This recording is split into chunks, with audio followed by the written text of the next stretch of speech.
Alright, so welcome back to another one, you guys. If you're new to the channel, my name is Andrew with Mercedes-Benz of Hagerstown in Hagerstown, Maryland. For more information on our inventory, please feel free to check out the link in the description box below. So today we're in the brand new 2024 Mercedes-Benz EQE 350 because there are plenty of changes for the 2024 model year.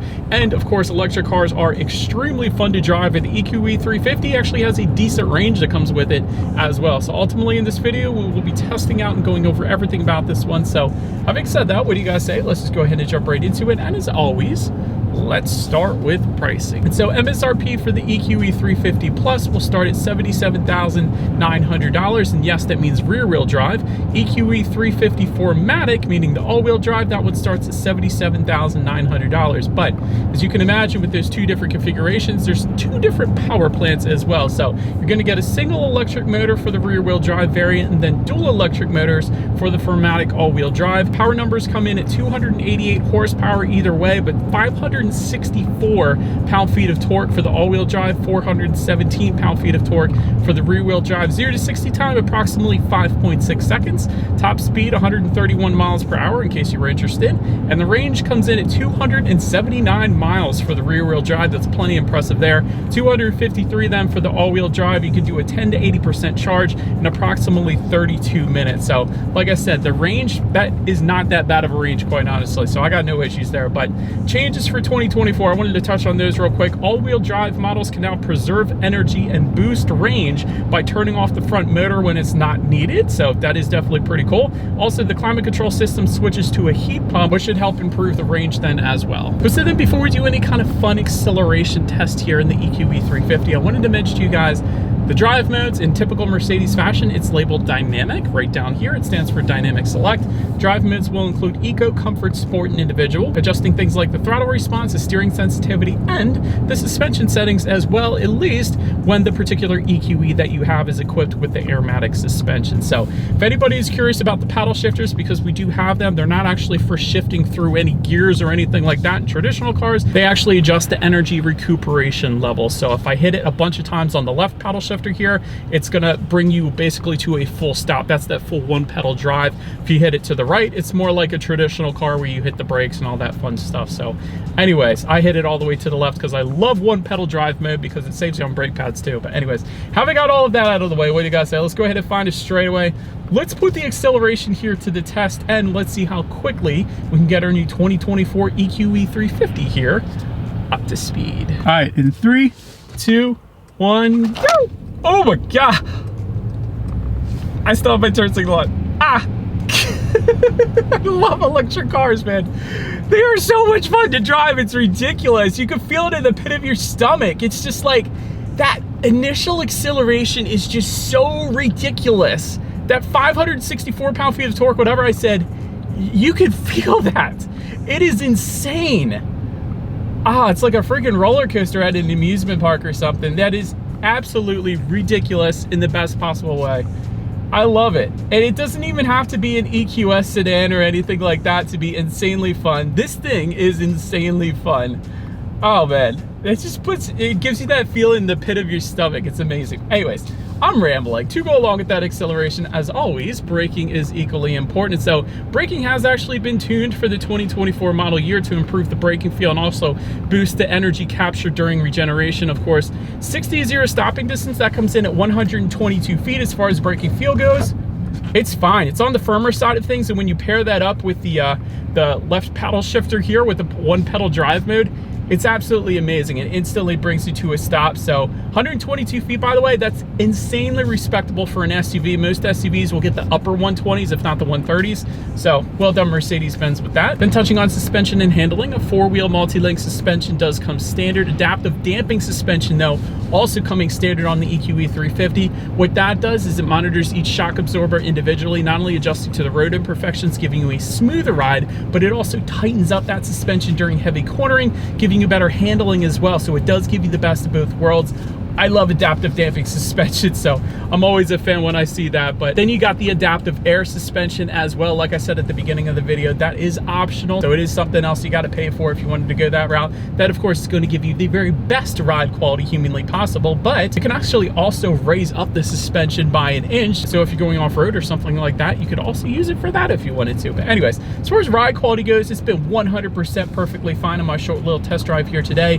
Definitely one of the smoother rides, but what really impresses me is the lack of cabin noise. The cabin noise in here is almost non-existent. Now it's starting to rain, of course, but it's super serene. So very little road noise, very little any kind of wind noise coming into the cabin. So I absolutely love that. As far as steering feel goes, it leans on the heavier side of things, which I also love. You guys know I like a heavy steering feel. If you watched my videos before, it instantly points you with the direction that you want to go. So big fan of that. Touching our rear visibility, I can see 100% perfectly fine out the back. So because of the shape of this one, you really shouldn't have any issues there either. Rain sensing windshield wipers though, I got them on right now. They do also come standard on the EQE 350. So whenever it detects any kind of mist or rainfall, it's going to automatically turn on those windshield wipers for you. So one less thing you got to worry about so you can better enjoy the drive in the EQE. But that pretty much rounds out the performance segment of this review, you guys. Let's now go ahead and take a look at the exterior of our brand new 2024 Mercedes-Benz EQE 350. All right, so here she is, you guys, the new 2024 Mercedes-Benz EQE 350, finished in Cirrus Silver Metallic.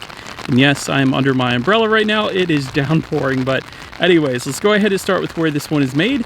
Taking a look at the VIN, first character is the number 4, indicating that the EQE 350 is actually built and assembled in Alabama, the US, which is kind of interesting because most Mercedes-Benz that I see are built and assembled in Germany, but maybe it's because it's an electric vehicle. But starting up front, flat panel front grille, of course, will come standard since it is electric. LED headlights with LED daytime running lights do come standard as well, along with the automatic feature and automatic high beams. So if you have your high beams on at night, since it's a vehicle coming in the opposite direction, it's going to automatically dim them back to low beams.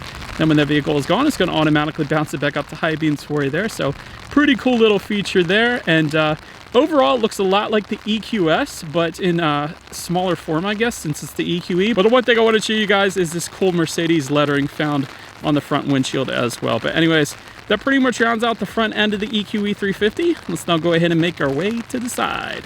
All right, so now let's see around to the side of the EQE. Silver window surrounds, of course, do come standard. Rear privacy glass. EQE lettering found on kind of just in front of those front mirrors there. That looks pretty cool. Body colored power adjustable side mirrors, of course, do come standard. They will be heated with LED integrated turn signals, and they will actually be power folding then as well. Also love the flush door handles, which of course are popped out right now because this car is not in motion, but that is pretty cool. It's going to assist with aerodynamics, of course. As far as the wheel setup goes, 19-inch 5-spoke Aero wheels do come standard, and there are plenty of different wheel options available, including this AMG 20-inch design that we have with us here today. I think they look absolutely amazing, but the one thing I want to show you guys on the side, you guys could probably tell on the front fenders there, what is that? I'm going to show you guys because I actually had to ask when I originally saw these come out, because the EQS I should say, but I didn't know what it was. But let me show you. This is actually for your windshield wiper fluid. That's why that's there. It's so random. You would think you would pop the hood and put the windshield wiper fluid there, but nope. This is for your windshield wiper fluid, in case you guys were curious. But anyways, that pretty much rounds out the side profile here. Let's now go ahead and make our way to the back. And so now since we are around to the back of this one, all the way to the top, you will find no shark fin antenna. Always a clean look with Mercedes-Benz lately, so big fan of that. But just below that, rear spoiler with an integrated brake light. Just below that, rear window wiper. You do have LED taillights. They do come standard across the board. Like the LED light bar, kind of ties together the two taillights too. That looks pretty darn good. And of course, just below it all, you will not find any exhaust because this is an electric vehicle. Typically, I do an exhaust clip at this point, but you don't have to do that in this one. So let's just go ahead and make our way to the interior of the EQE, which honestly is even more impressive. All right, so now since we are around to the back of the EQE, when it comes to opening that rear tailgate, it is a power tailgate. That does, of course, come standard. There is a button on the key fob, but the coolest way is to press in on the upper portion of the Mercedes-Benz logo. It's kind of the James Bond 007 way, and it is automatically going to open up for you then. But once opened up, cargo capacity, according to Mercedes-Benz, behind that second row comes in at 14 cubic feet. Of course, there is a 40-20-40 split, meaning the rear seats do fold down, bumping that up to 55 cubic feet. So tie-down anchors do come standard back there, of course. They're chrome plated. There's some grocery bag hooks back there. actually a 12-volt power outlet. Of course, you got a cargo cover, a little bit of netted storage in the back corner there on the driver's side. And if you were to lift up underneath of that cargo floor, you actually do have a decent amount of in-floor storage, to my surprise. So that was pretty cool to see. But then making our way up to the rear legroom, that comes in at 40.6 inches. For reference, I'm even 6 feet tall. This is how much space I had in that second row there. Rear ventilation does come standard. Rear USB charging ports also coming standard. There is also a rear center armrest with not a cup holder, but a cell phone holder. Something Mercedes-Benz does. But heated rear seats, if you wanted those, it comes with a winter package. Winter package goes for $1,500, gives you heated steering wheel and a bunch of other things as well. So that's how you're going to get the heated rear seats. But now let's go ahead and make our way up to the front seats. 12-way power adjustable front seats do come standard memory settings for both the driver and the passenger side. Love that. You usually just get it for the driver's side, so big fan of that. Heated front seats do come standard. You also get energizing seat kinetics, which can adjust the seat cushion and backrest on an ongoing basis, basically while you drive. So that was pretty cool. I actually noticed that a little bit, so big fan of that. MBTEX upholstery comes standard. Leather is optional.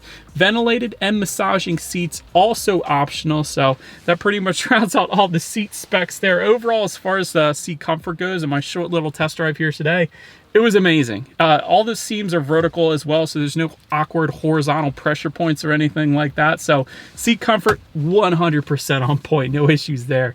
Then taking a look at this steering wheel, this all-white steering wheel that we have with us here. It is tilt and telescoping, it is power adjustable, it is leather wrapped, and like I just said, it is heated if you go with the winter package, but I love it. Its 10-2 grips are definitely on the thicker side of things. So now let's go ahead and make our way to the startup. Let me start by showing you guys the key. All of your buttons are on one side of the key there.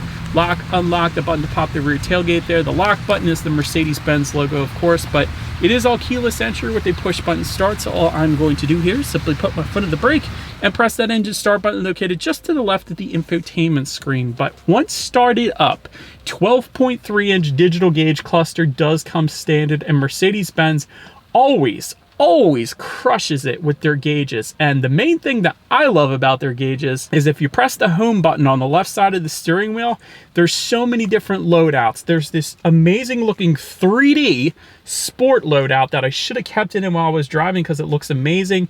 Very rarely will you find 3D style gauges, and this is one of them. It is amazing. There's understated, there's also classic, there's a navigation setup up there. You even got an off-road setup. That's pretty cool. But classic is pretty cool, but understated is nice too. But that sport, man, that is so stinking cool, man. 3D gauges, you gotta love it. Of course, it gives you everything else you could possibly want, how many miles you have left, kind of until you have to recharge. There's also outside temperature, trip A, all that fun stuff. So pretty much everything you could possibly want on the gauges up there. But now, let's go ahead and make our way to overall interior quality. A panorama roof actually does come standard. It goes all the way into the back, so the rear passengers definitely have a view of the sky as well. Garage door openers can be found just below that frameless rear view mirror for up to 3 different garage doors there. You got dual zone climate control coming standard, illuminated door sills, 64 colors of ambient lighting, which Mercedes-Benz always does an amazing job with because it's so bright. It's around the climate vents up here as well, so that's definitely done very nicely. Wireless phone charger does also come standard on the EQE, and there are a bunch of different looks you can kind of configure on Mercedes's website if you wanted to. We have this Mercedes-Benz star pattern found just above the passenger side glove box and kind of surrounding the infotainment screen here. That's one option. There's plenty of other options. You could probably go with a wood option. I didn't really check that into it, but usually Mercedes-Benz has wood options as well. But overall, definitely looks very nice. My favorite part is this navy blue contrast with this light leather that we have here. And then there's some kind of bronze or rose gold accents going throughout this one as well. So it's actually got those accents, or copper accents, I should say, through this navy blue suede kind of finish. It's like a micro suede finish, in case you guys were curious. So absolutely stunning interior quality in this Mercedes-Benz EQE as expected. Even all of the finishes surrounding the power windows, it's all a texturized silver finish. They didn't leave that alone. Got aluminum speaker covers as well. We'll test out the sound system here in a little bit, but also a ton of storage just below the cup holders here. I almost didn't even see that. You got USB charging ports down there too. There's an elastic strap so things don't slide around. Mercedes just thought of everything, man. This interior quality is second to none. It's absolutely amazing, but you do have a couple cup holders here. You got a little bit of rubberized storage. Then within the center armrest, there is a ton of storage within there. I feel like that goes down forever there, but anyways, amazing interior quality. Now let's go ahead and take a look at the infotainment screen though. 12.8-inch OLED color touchscreen display, Bluetooth and audio streaming coming standard, but wireless, Android Auto, Apple CarPlay, so there's no pesky wires that you're gonna need in this one unless you wanted to have them. You got option there. Got your climate control information up there as well if you wanted that. There's some off-road statistics. That's pretty crazy. I like seeing that. Of course, you could check out your ambient lighting settings up there as well if you wanted to. Got some driving statistics up there along with your radio information. And so when it comes to the sound system, there is one of them, and it is a 15 speaker Burmester sound system with 710 watts. That is absolutely insane. So having said that, I do believe you guys know what we have to do next here. Let's go ahead and turn on the radio, see what we got planned today, and let's test out the clarity of this one. It just keeps crushing it. That's an amazing sound system. Again, you got aluminum speaker covers. I just realized that the ambient lighting brightness setting was on the very lowest, so I just jacked that up and now it's even better. This is insane. That is an insane sound system. The bass and the clarity were 100% on point. Mercedes just continues to crush it. But last thing I wanted to mention to you guys on that infotainment screen, of course, is when you do put the EQE in reverse, you will find a rear view camera coming standard across the board. It's so high definition, you can even see the rain droplets as it is raining here. You also got that panoramic view monitor to the left there as well, which by the way does come standard, which as always is going to lead us into safety. And so to start, front side curtain airbags do come standard. You got a driver's knee airbag up front as well. Rear side impact airbags, they go for $700 in case you wanted those. Also in the back, latch, aka lower anchors and tethers for children for the rear car seats, rear child door locks, tire pressure monitoring system, but also coming standard, attention assist, active brake assist, Mercedes-Benz emergency call service, Parktronic with active parking assist, front and rear cross traffic alert. Usually you find your rear cross traffic alert, but very rarely have I ever seen front cross traffic alert. That's pretty cool. Blind spot assist, lane keep assist, and crosswind assist then as well. So overall, when it comes to my final thoughts of the EQE, I would say the interior quality is #1. That is the first thing I noticed when I got into this one. This cannot be beat. This is insane. So one pedal drive is also equally impressive. I always love electric vehicles that give you that one pedal drive because not all of them do, believe it or not. Decent range as well. Again, you can get 275 miles with the rear wheel drive variant, 253 with the all-wheel drive. So nothing wrong with that. And the acceleration, this thing is incredibly quick. Specifically, the initial punch is like a roller coaster. It's absolutely insane. So absolutely love that. That's about it for this one, you guys. Thank you so much for watching. Be sure to hit the subscribe and the bell notification button if you're into new car reviews. Do appreciate you guys watching more than you know. I will see you guys all in the next video.